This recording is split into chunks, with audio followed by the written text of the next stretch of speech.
First the worst, second the best. There's probably no more apt way of describing the situation that continues to unfold with the ownership of both the Chicago White Sox and Oakland A's. If John Fisher bumbled, stumbled, and clanged his way around relocation efforts with the grace of Ernest in, well, say every Ernest movie ever, Jerry Reinsdorf is just out here prancing around as if he were Odell pretending to be Odette, and this entire ordeal was Swan Lake. Black Swan? Black Sox? Get it? A ballet analogy. Look, I don't even know what the hell is going on right now, but screw it, I'm in too deep. Fisher and Reinsdorf ain't no swans. They're Van Rothbart. Their baseball franchises are O'Deal transformed into Odette, and fans are poor old Prince Siegfried being duped by an illusion of something that seems real but is not. Worst of all, Major League Baseball has normalized this terrible, this deceitful behavior from its owners, and fans are increasingly powerless to stop it. I'm Cheyenne Hollis. This is The Touchback, and I guess, well, screw Von Rothbart?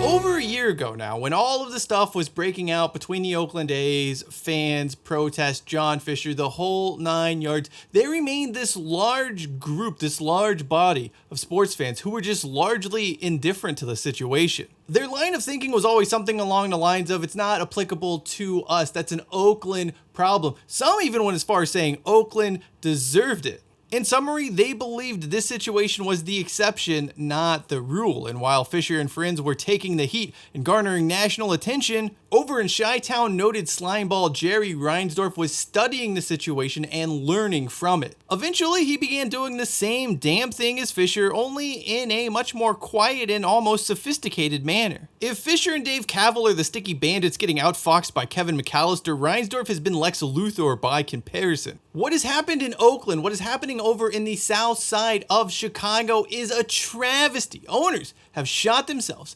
in the foot, blamed everyone else for that event taking place, and are now demanding restitution. It's transparent, it's pathetic, and worst of all, this is the new normal in MLB ownership. This is the playbook. It works because not a single soul working in MLB offices right now has the backbone to stand up to owners. It works because not a single owner has the backbone to stand up to other owners and call them out for being wrong. No one has the decency to protect fans who, by the way, are the only reason the sport exists. MLB never becomes MLB if it wasn't for folks going all the way back to the 1880s watching dudes named Mordecai play for teams named after either colors or garments, basically just spending 9 innings beating each other. For their part, owners don't really want to tell other owners what to do for fear they end up needing some support for other dodgy things they wish to do in the future. Getting a message here, and it is from 1999 Snoop Dogg, who chimes in with this. This shit's getting major, a favor for a favor. A favor for a favor indeed. Actually, I have it on good authority that this is the anthem MLB owners have adopted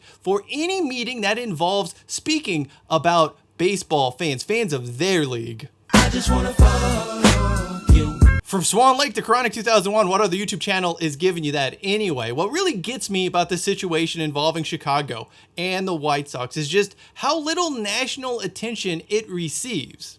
And it's not getting that much attention because Major League Baseball has normalized this behavior from its owners. In the social media age, and especially in America, the first mover, the person who does something terrible first, almost always bears the brunt of the blowback. But if they can weather that storm, almost always by ignoring everything, pretending nothing happened, and then trying to play the victim, there is far less vitriol the next time someone comes along trying the same thing. Unfortunately, it's to be expected. Fighting a war on MLB ownership greed that now spans multiple fronts is tiring. Worse yet, what has happened in Oakland shouldn't have been allowed to happen in the first place. Now it is happening in Chicago. Utterly ridiculous. If I'm just being brutally honest here, there are times when it just makes me feel hopeless about sports in general, the entire landscape, with what's playing out right now. You know there's wrong happening. You know something is happening that should not be allowed to happen, and yet there's nothing you can do about it. We have no code, no rules governing things, no recourse. We can fight all we want, and I seriously hope it does make a difference. I hope it can bring change, but if we look at the past, too many times that fight has been in vain and nothing works. Wrong prevails. When you sit down to think about the world of sports, the relationship between fans, owners, players, and leagues, you would think a social contract would exist. It seems as if that contract only applies to fans and players who are just forced to abide by with whatever owners and leagues throw their way. Despite the fact we have given up certain rights in order to support teams and have teams, owners are allowed to operate in an almost Hobbesian-like state of nature. It's anarchy. It's worse than anarchy. Now the horse has left the barn, and there ain't no way we're getting owners to agree to behave in a moral way, doing the right thing, because they don't have to. Safe to say this is all pretty gosh darn frustrating. You know, when we look back in history, probably all the way up until maybe the 2000s, there were bad owners in sports, but on most occasions, fans and cities were given a chance to fight back. Not just fight back, but make sure it was a fair fight. And when worst came to worst happened, a lot of times leagues would end up making that city whole again. Seattle, Kansas City in baseball, Cleveland, Houston in football. You get the idea here. Everyone seemed to have some sort of moral compass to act by. Thanks to John Fisher, that moral compass has been bent, and Jerry Reinsdorf is the first to amble through this vortex. The voice, the actions of fans mean nothing now. No one's listening to fans. No one seems to care about what they are saying. It's just being ignored, at least as it relates to Major League Baseball. The odd thing in all of this is the structure of ownership in MLB, or any other sport for that matter. The NFL has basically come out and said there aren't enough rich people to buy teams or stakes in teams. This is such an issue that they're thinking about turning to private equity. The NBA is already allowing that kind of ownership. Why not turn to actual stakeholders, you know, the fans, nameless, faceless, organizations driven by profits, driven by making money, are allowed to hold stakes in professional sports franchises, but the individuals, the collective of people who support these teams through money, through time, through energy, are just being told to kick rocks. Look, we all can't be trust fund babies or experts in tax avoidance like Fisher and Reinsdorf, but you'd be surprised by just how much money can be raised at the grassroots level. All fans in Oakland, all fans in Chicago have ever wanted is a chance to keep their teams. Fisher and Reinsdorf can just flat out name their price, set the bar, and let the community see if they can get the funds together. Opponents always say these fan-funded teams can't afford operational costs, blah, blah, blah, this, that, and the other. And it's not going to be 100% fan-owned teams. But if fans had a 30% stake, a 40% stake, whatever the case may be, and then there was a larger owner who held 60%, that is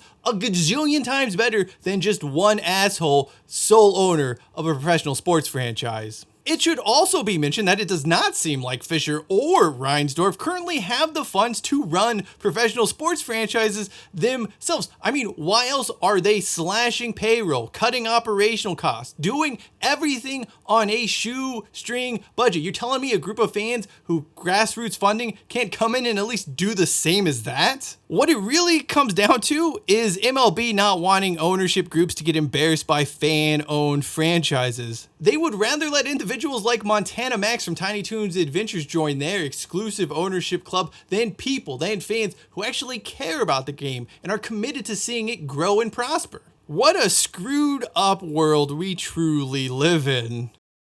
Finally, to those of you out there who dismiss the happenings of Oakland and Chicago as problems that do not concern you, misguided in your own beliefs that your hometown team is going to be there forever, I have a message for you. Maybe that rings true today, but no one knows tomorrow. The outcome of what takes place with the A's, the White Sox, and their fans will have a profound impact on everyone, even you. At least in the continued absence of anything resembling a social contract between fans, players, leagues, and ownership groups. Today it's the East Bay. Today, it's the Southside of Chicago. However, tomorrow, it's potentially you. The playbook is out there and owners will keep following it. We know baseball is the ultimate copycat sport in the ownership level. Look at the fact that every team now plays the exact same style. When it comes to relocations and stadium financing and all of that, it's going to happen in the exact same style. You can bury your head in the sand and think it's never going to happen to your team,